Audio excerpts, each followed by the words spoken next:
just a quick reminder, we have the eAF news and we have the release notes available here.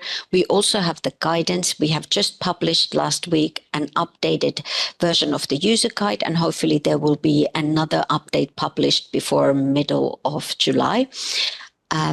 Then, of course, what you need to do is to sign in. Before that, you need a registration, and you will need to be affiliated to a pharmaceutical company that has products in order to fill in a form. So if I sign in,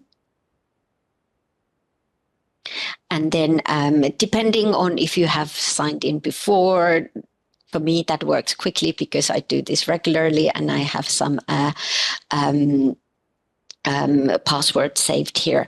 But if we look at the ways how to start using the system, so you can either, if you have logged in before and you have an ongoing application, you can click to the eAF list where you can always find your previously created forms.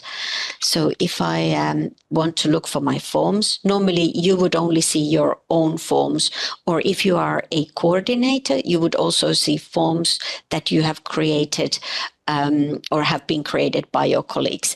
I have a different access, so I can of course see everybody's forms, but this is the view you would normally get. So you would see your own forms for your own company. And if you want to start a brand new form, you have never created a form before, or you need to start a new application form, then of course you wouldn't use your draft or completed forms, but you would select a new application form either from here or from here. So we've tried to make the creation of new form easy. So you have different options, but the route is exactly the same. You will go to the same place. So first you get to this screen and you can give your form a name that will help you to identify. So for example, today I will call this non-TAPS training. And then we will select the reference MAH. Of course, for actual companies, you would not have a large list of companies to select. Only those companies that you are affiliated to will appear on this list. As I mentioned earlier, my access is different. So I will see many different companies and I can select those. But here, so let's imagine this would be how it opens for you. So I will select the organization that I want, that is the reference MAH. And here is very important to note that this is the reference MAH. You are not able to indicate in the form, like in the interactive PDF, multiple different MAHs. You will need to select one reference MAH. You will be able to indicate multiple contact persons for all the different MAHs. If you have, for example, an MRP DCP application where you have multiple products from multiple different MAHs, you can indicate different contact persons for all MAHs if you need to, but you cannot indicate multiple MAHs in the form. So that's a main difference. This was confirmed and agreed with CMDH and with the SMEs, and it is not necessary to list all different MAHs. You can do that in the contact person and of course in the payment details, but not here. And one important notion, when you create the application form, once I now have selected my MAH and I click create and next, I cannot change the reference MAH anymore. So if I have made a mistake or I have selected a different MAH where the products are actually not affiliated to, but I am as a user affiliated, I will not be able to change it at this point. I will have to create a new form. So create and next will create the form. Here, if you have colleagues who have different access rights to the form, you will see everybody who has an implicit access to your form. So everybody who is a coordinator from your organization with an implicit access to this application will be listed. Again, because I'm doing this as a EMA, as a reference MAH, you won't see anybody here, but normally you would see your colleagues listed here. And you can also see your own role. For example, most of you would have a role of an applicant manager or applicant coordinator. If you have been invited to edit a form, you may have a role of applicant author. And we move to the next. And you can, of course, in that previous screen, you can also add colleagues to edit the form with you. So now, as you can see, we have moved to the new UX design. You just might have seen the flash of the old design. This is because we still are working on the read-only pages. So even though we have now implemented the new UX design across all these different sections, there's that quick flash of the old design because it is still available in the read-only pages once you have finalized the form. This will soon disappear when we have finished also that. So now, as the first step, you will need to select a product. So we'll click the Select Product tab. In future, there will be an improvement where you don't need to go to that intermediary page, but you will jump straight into this page to add products. But for now, we have that intermediary step. Here, just to note, we have column visibility. So if there are IDs, for example, that you don't need to see, you can untick them. If you want to see the authorization status, you can tick to see it. But we have, so this is something that you can edit for yourself, and you can choose which columns you would like to see. You can also indicate how many rows you would like to see when you start searching for the products. So by default, for performance reasons, we have defaulted this to 10 rows. You can change it to 100 rows or 500 rows. So if you know that you're working on a very large application and you may have multiple, let's say 200 products that you need to add to the application, you may wish to use, for example, the 500 rows before you launch the search.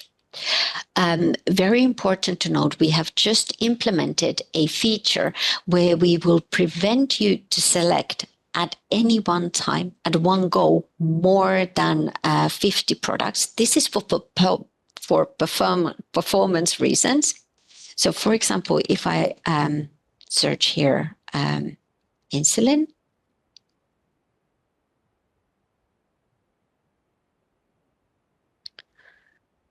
you can see there are 357 entries, or of course, if I selected all the products from my company, because let's imagine there's a change of the company name, so I need to do a large variation for multiple products. So in the past, you would have been able to just tick here and select all, let's say 357 products, but now we have implemented this limitation that the selection cannot be more than 50 products at the time. Of course, we know there are large applications and you need to select more than 50 products, but you just need to do it in patches. So you can do as many patches of 50 as you need to, but just not at one go. One notion, please note that you cannot unselect. If you have selected 357 products at one go and then you realize you can only select 50. It would be quite time consuming to untick them one by one. So just to go back on that, you can either refresh the screen and it's gone. So then you don't need to actually do anything more, or the other option is to click the cancel button at that point. If we go back and we search, then of course always the best way to search is, for example, using your company as the search criteria. But of course, if you are working only for one company, you only have products from one company affiliated to you, then this does not work very well. Then you may use, for example, the MRP number, which is always a great way of searching. You could use the MA number, you can use the authorized dose form, the active substance, the product name, and more you filter, more filters you include here, the more results, filtered results you get. So for example, do this, and then we can filter and we can just select. So now we have 18 entries. And I will select these products and we will click Save. Just as a note, this will take a little while. So the more products you add at one go, then we will need to, of course, write these products into the XML. So it will take a little moment. Meanwhile, that's happening. I will show you something that will hopefully come in our next production release.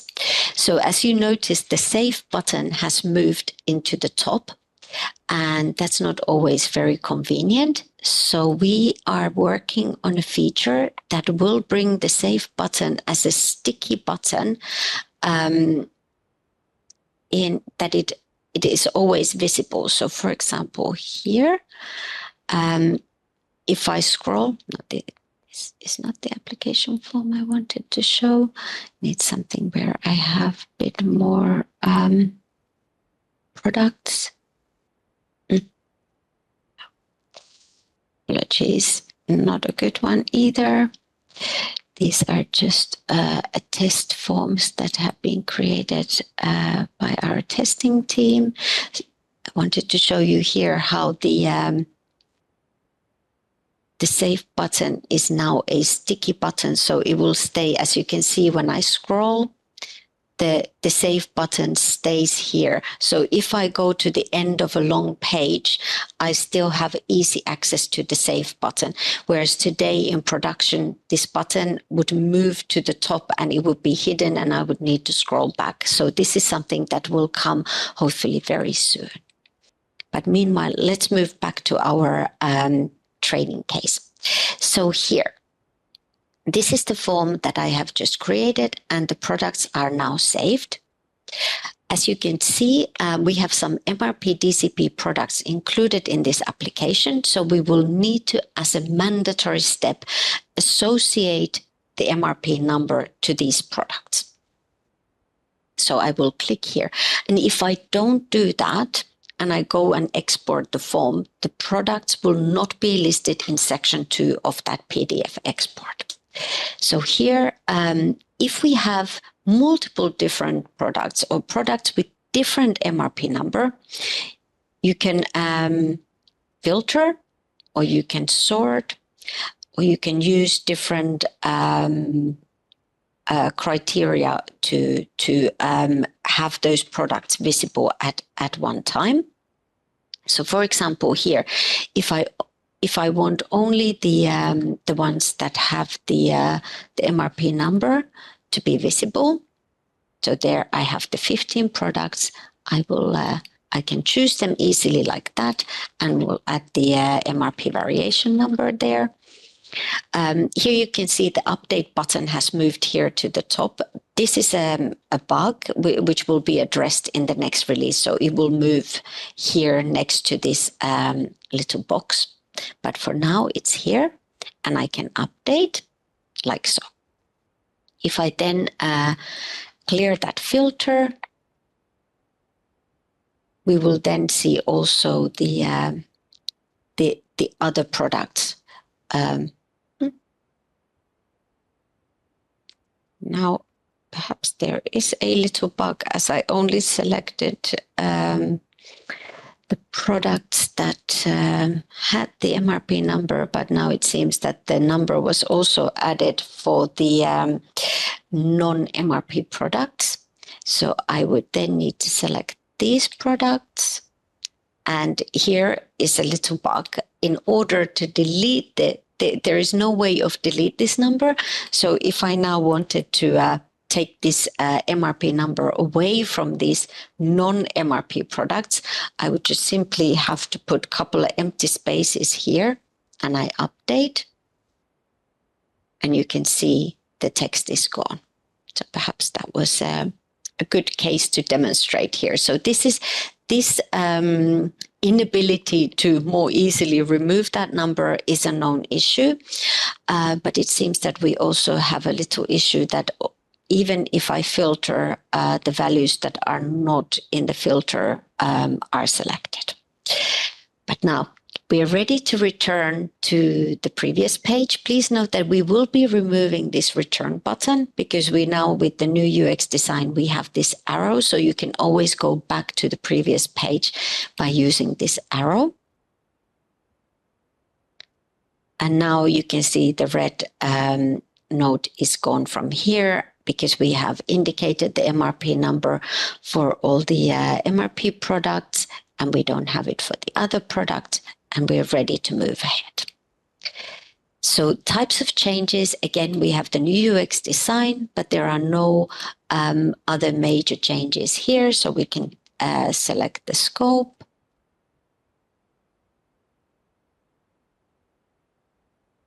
And move forward. We will then select the procedure type, for example, in this case, type 2, and we will select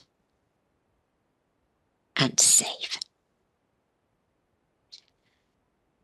And we can repeat this step as many times as we want. So we can go and select another scope.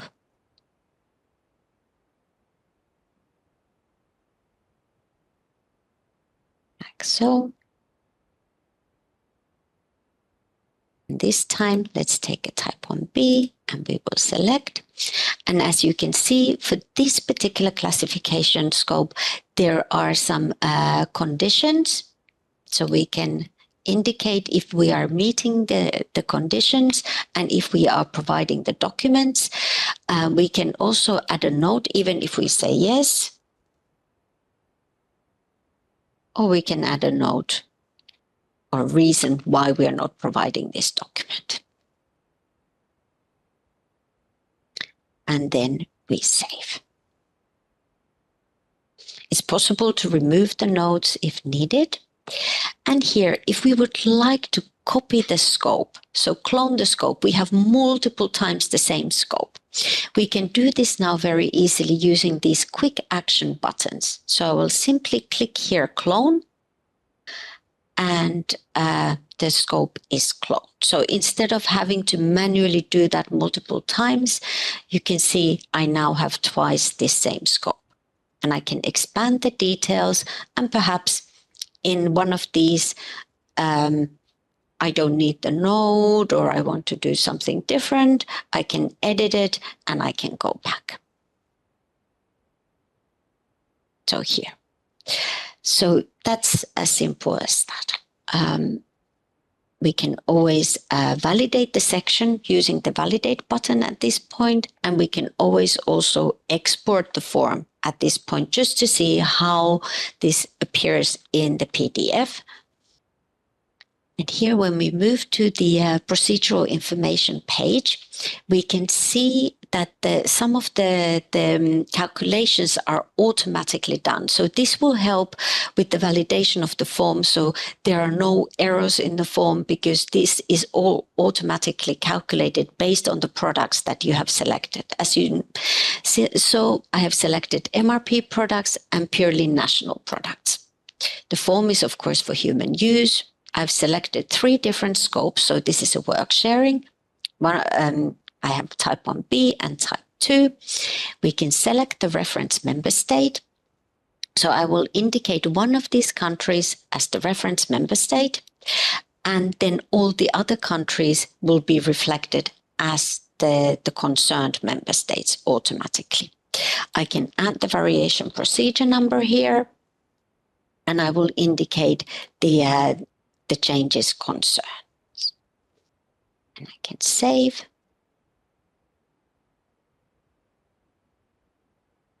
And after a little while, you can see here that the concerned member states are listed automatically. So instead of like in the interactive PDF, this is all auto-calculated. Now, if you have an alternative company name for which you have, for example, the company register, a trade registry document that you have to provide, and the name is not the same as OMS preferred name, you can now select any of the alternative company names available in OMS. Of course, EMA doesn't have an alternative name, so you won't see it there, but this is how you would select it. So the alternative name would be reflected here. You will add the phone number and the email address, and then we move to the contact person section. And just a note, when you're adding the contact person, the member state is not the member states where the contact person resides, but it is the member state from where the products are from. So, for example, we will have one contact person for the Nordics and Denmark, and then we can add the details of that contact person, the phone number, the email address, and we will add the company name. Of course, you would have your own company name selected there, and then we will save. And we can repeat that step to add the rest of the contact person for the other member states. So, for example, and then we'll do this.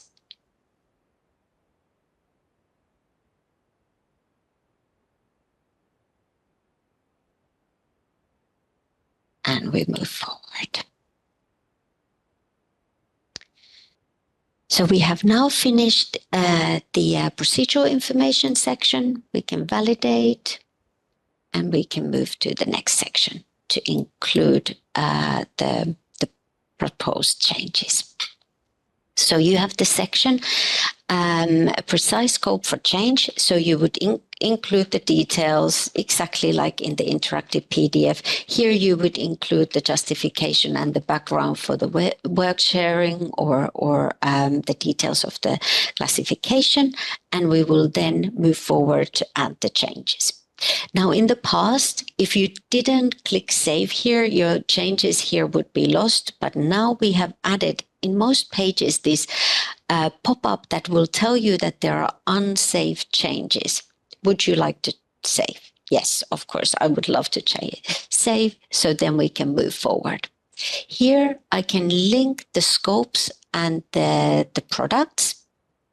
For non-centrally authorized products, all products are automatically linked to all scopes. For caps, you can then, because you may have a change that concerns only one pack size, you can indicate that in the details. So here you see this processing. That's where you would select which product the changes are impacting. We have noticed that when you clone an application and if you make changes to the scopes or you change the products, this affiliation is not automatically done. So you would need to go here to edit and then check that all the products are selected and the scopes are selected. If you have a change where you are adding a package, so you have a new pack size, you would use this add package and you would then fill in the details of the parent medicinal product. So of course you would select one of the products that you have selected in the application and you will then indicate the expected MA number. You may not know it at that point, and then the pack size details. And you move forward. Right, done. And we are done here, so I click done. Of course, this is just an example. That's not the right classification code for adding a new package, but that's how you add a package. And we will then add details. Here we have this section title. This section title is not currently reflected in the PDF. It is just here to help you to know which section you're working on. So if you have a lot of text coming into the present and proposed boxes, you may wish to add details here. So for example, you might type here SMPC section 1.2. And you will then get to this present and proposed text boxes. So you will add your details here. You can do editing. You can add tables. We currently are investigating. There are some issues with certain types of tables where you may have some problems. Some of them we are able to replicate, some not. But if you have an issue in the present and proposed tables when you're entering data, please do raise a ticket, provide us as much details as possible, and ideally, of course, also the application form ID so that we can investigate what could be the issue. But of course, it doesn't mean that you would have to abandon the form and move to the interactive PDF. As in the past with the interactive PDF, at least for centralized procedure, we quite often see here the text, please see annex. Of course, that's not the ideal way of filling in the form. Ideally, all the data of the present and proposed would be here, and we're also aiming for that with our structured changes in future. But for today, you don't need to abandon the form. You can still use an annex if you're unable to include the details here. But if you can include the details here, please, of course, do so. This would always be the preferred approach. We can then add more sections. So, for example, if I have multiple changes, I can add another section. And this means I will just get another present and proposed text box here. So they will then appear underneath each other in the exported PDF. So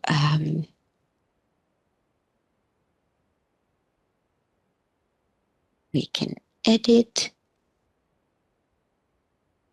And we can repeat this as many times as we wish. And we get another box here.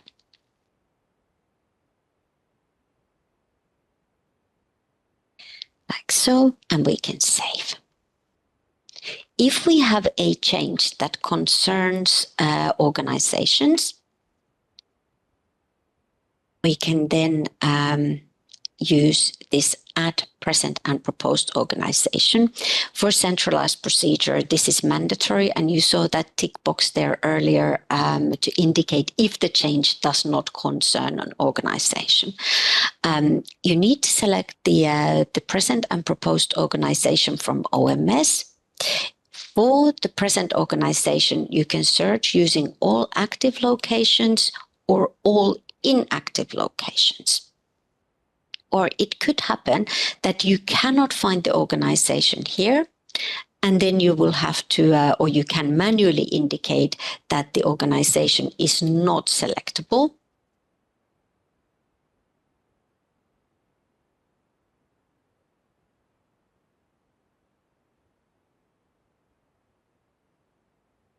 So, and we have the details here, and then we can go and add the details of the proposed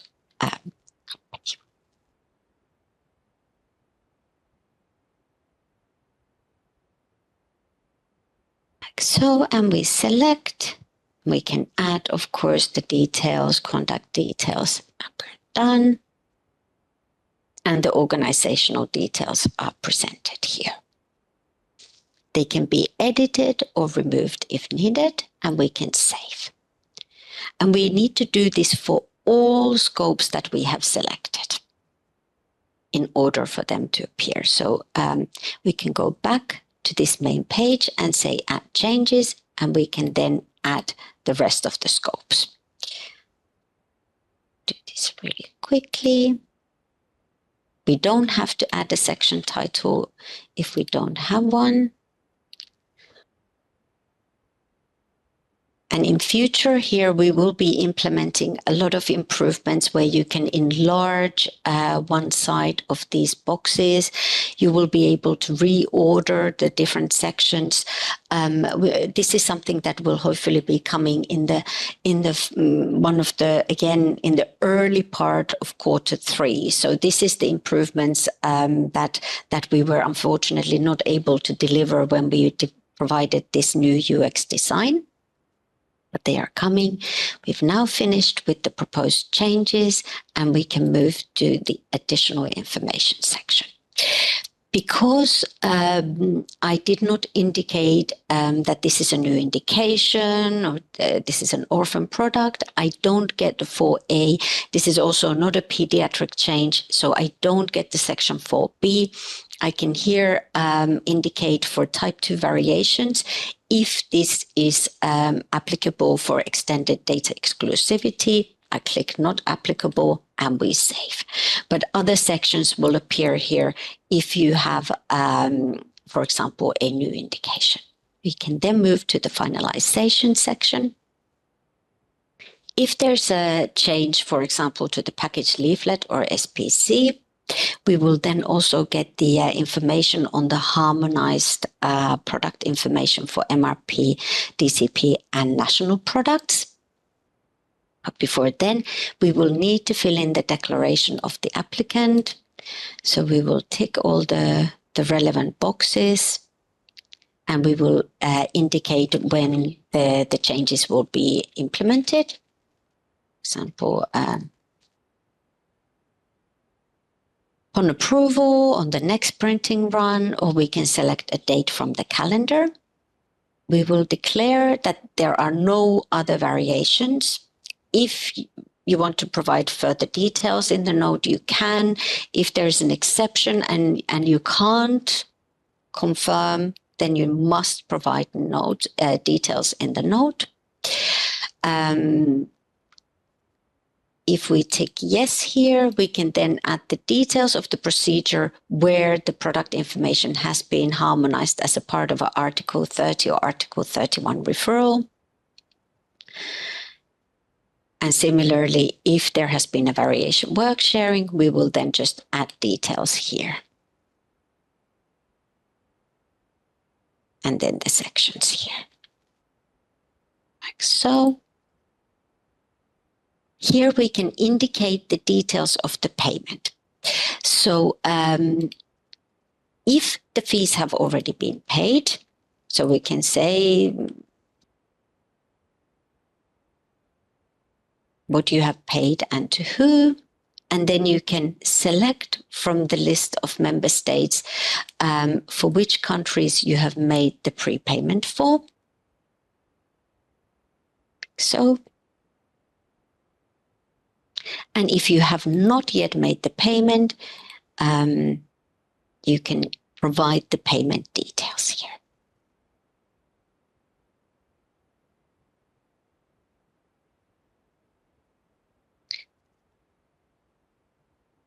And you can then select any organization here, provide the details, and then indicate for which countries this payment be done by this organization. And we can see the details listed here. You can always go back to edit. You can delete if needed, and you can then provide the details on the signatory. And then we are ready to finalize the form. So now you notice I had to scroll up quite a long way. So hopefully very soon this save button will be sticky. It will always be there on the top, and it will be then very easy to save at any point.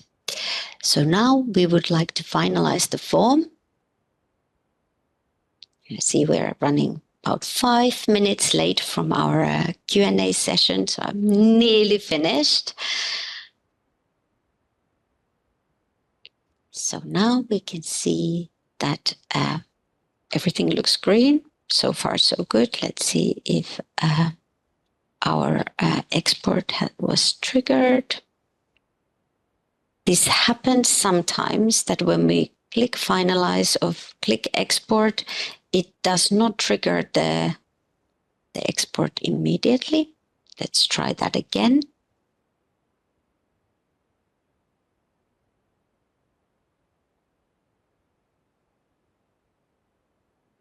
Actually, I can see there's a validation error in one of the sections. Perhaps that's preventing us from finalizing.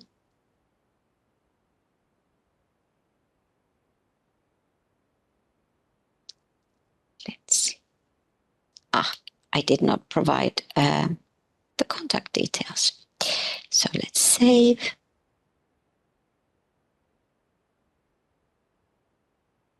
Contact person is there. We can now move back to the finalization. So you can see the finalize button is only available here in the finalization section, whereas export button is available on every single page. You can always export at any point to see how the form appears.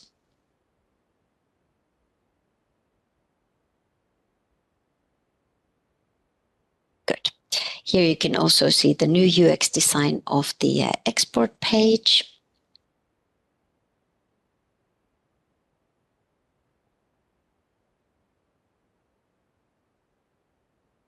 We're nearly there, so I can just show you the exported form, and we can see the integrity stamp, and we'll move straight to the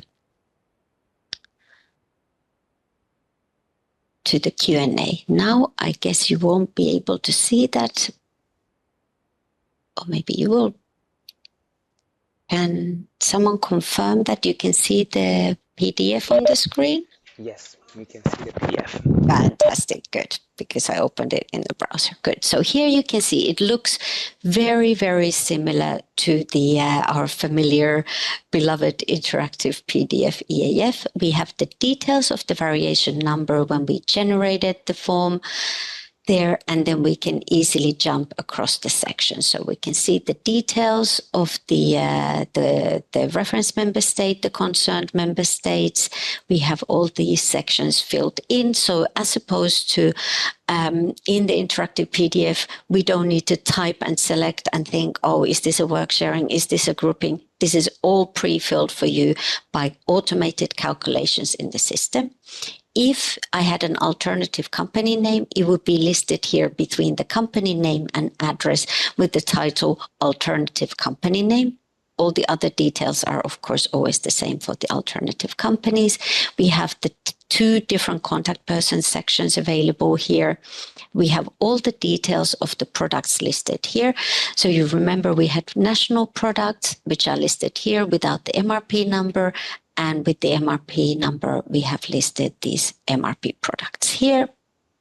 We have the three different classification scopes selected here with the details, the conditions. We've got the precise scope and background for change.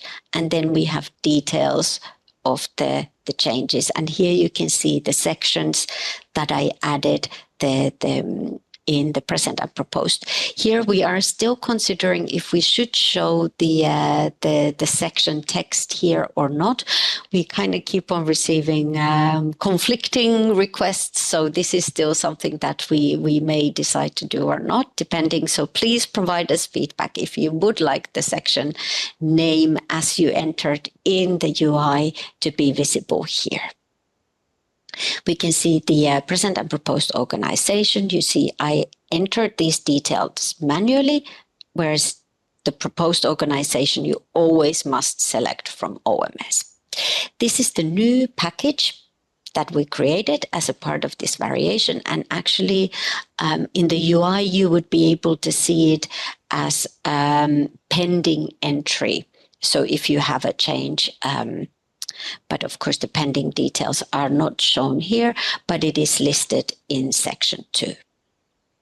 Here are the other changes. We can see the annexed documents, the declaration, and the information about the harmonization, the different payment details, like so, and then, of course, the integrity stamp.